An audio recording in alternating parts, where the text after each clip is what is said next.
Hey guys, it's Coach Laney here with Steel Strength Training, and today we're going to talk about sugar. I am excited about this topic. I think it can be a bit of a gray area and a bit of a topic that everyone wants to discuss, but I wanted to break it down in a scientific way to help us understand in a critical thinking way how do we understand sugar and not just the buzzwords and not just doing what a doctor said. I want to equip y'all to be able to understand why certain sugars are good, why certain sugars are bad, and what they're really doing in our bodies. So let's get into it. All right, so we have three main groups of sugar. We have fructose, glucose, and sucrose. All right, so fructose is its own category and glucose is its own category. And then we have sucrose, which is a combination, an equal combination of fructose and glucose. I can never say that word. So we're going to talk about each one. First, we're going to talk about fructose, which most people have heard of. That's kind of the main one people like to talk about. And so the main examples in terms of fructose is going to be fruit. That's where we get the word fruit. It's connected to fructose. And it's actually in some vegetables as well. The unique thing about fructose, and this is what I want y'all to understand, is that it is stored in the liver, okay? Glucose is not stored in the liver, but fructose specifically is stored in the liver, and we'll go into what that really means. But it is not absorbed into the muscles and bloodstream like glucose, and it does not affect insulin. However, it does affect your liver, okay? So a lot of people have said, which it is a bit of a gray area, but because fructose is stored in the liver, it can cause things like fatty liver, because if it is not used in the liver, it is stored in the liver to produce fat, fatty acids, and lactate. So if it's not used, it's being stored, and that can lead to a fatty liver, and then that can in turn lead to things like diabetes, high blood pressure, obesity, things like that are linked to your liver, as well as cancers. But anyways, so mostly the things in terms of the unnatural things that fructose is in is going to be candy, anything with high fructose corn syrup, as we've heard before. So high fructose corn syrup is going to be more fructose present than fruit has fructose. So fructose in fruit is different because of the fiber and nutrients present. Those fiber and nutrients causes your body to have a different reaction as far as blood sugar goes, as far as response, because of the fiber present and the other nutrients in fruit. So as far as candy goes and anything with high fructose corn syrup that's ultra processed, your body has a different reaction to fructose in that manner because of the things that are added with the fructose. So a misconception is, oh, it's a different kind of sugar in fruit as it is in candy. Yes and no, and this is where it gets confusing. Yes, in terms of your body responses and in terms of the healthiness of those two foods, fruit is going to be the better option.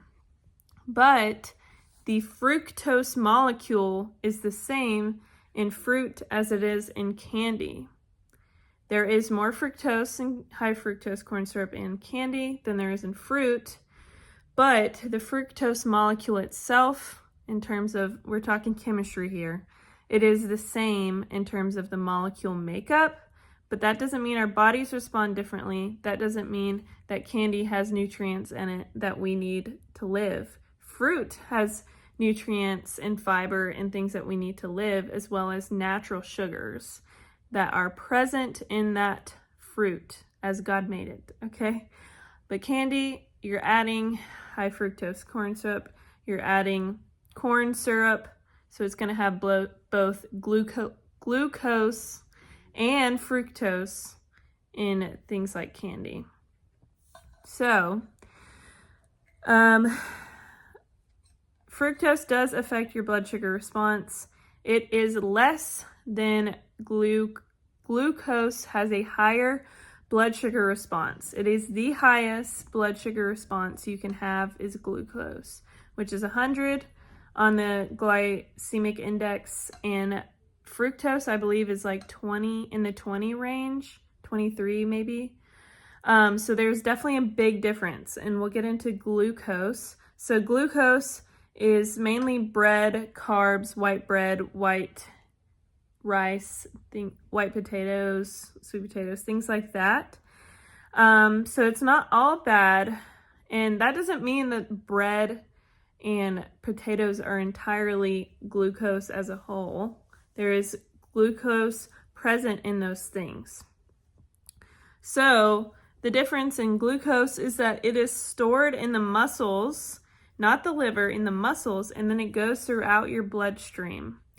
It metabolizes as energy, which is very interesting because fructose is stored in the liver and it is not always used. Some say it's not used at all. Not quite sure about that. But I do know that fructose is stored in the liver. It is not necessarily used for energy right away, or not all of it, or not at all.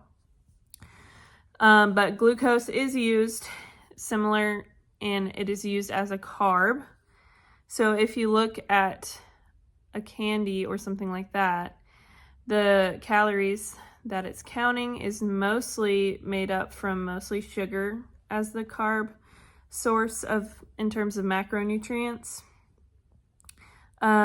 So glucose affects your insulin levels.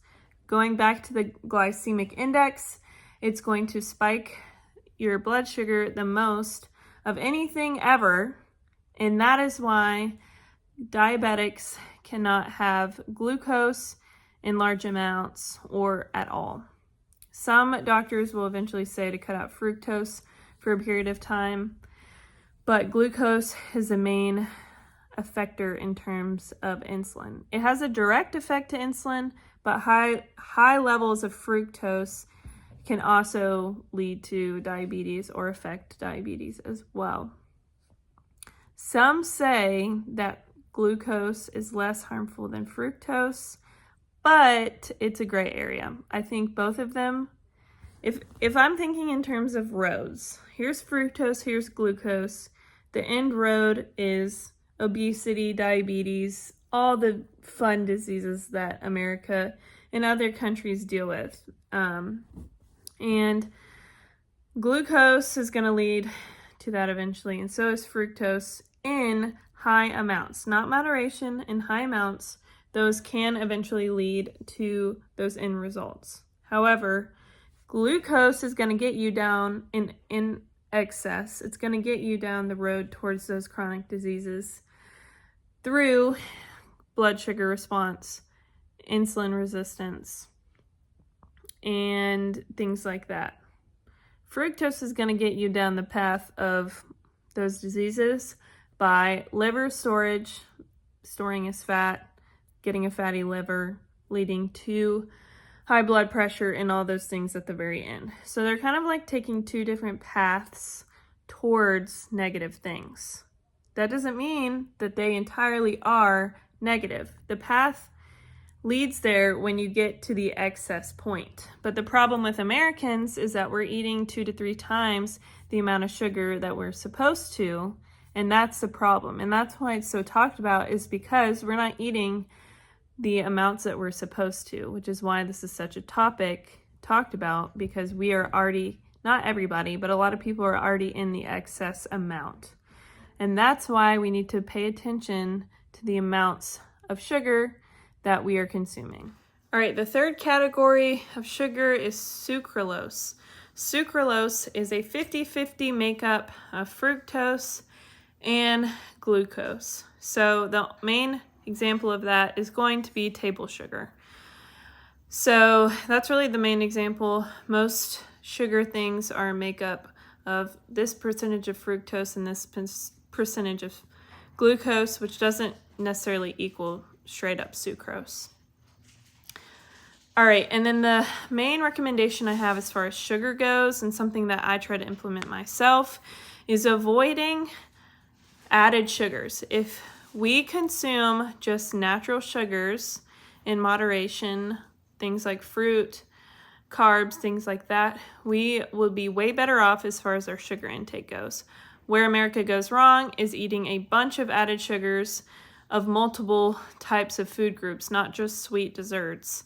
And it adds up throughout the day, and that's why we're in such a high amount of sugar in most American diets. So avoiding added sugars, and when you have something sweet, try to use cane sugar, honey, maple syrup, things like that. Avoid artificial sugars and avoid high fructose corn syrup.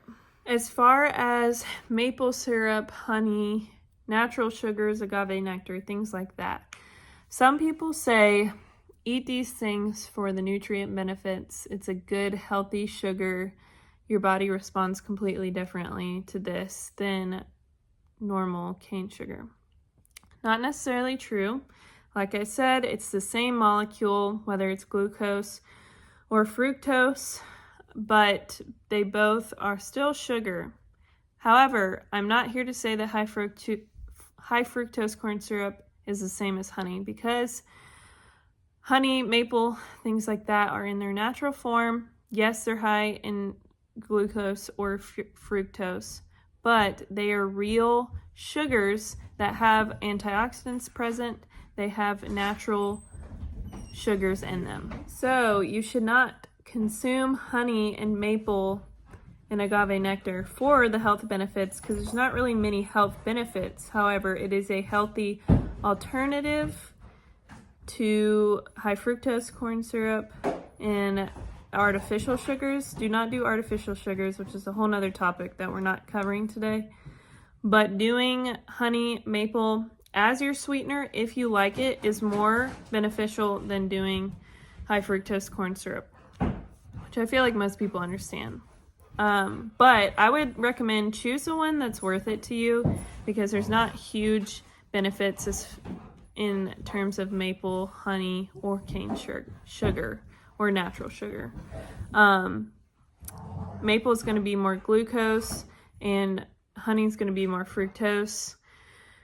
So it depends on you, it depends on your needs and your taste buds. But I hope y'all enjoyed this video. Give it a thumbs up, comment down below, and I hope to see y'all in the gym soon.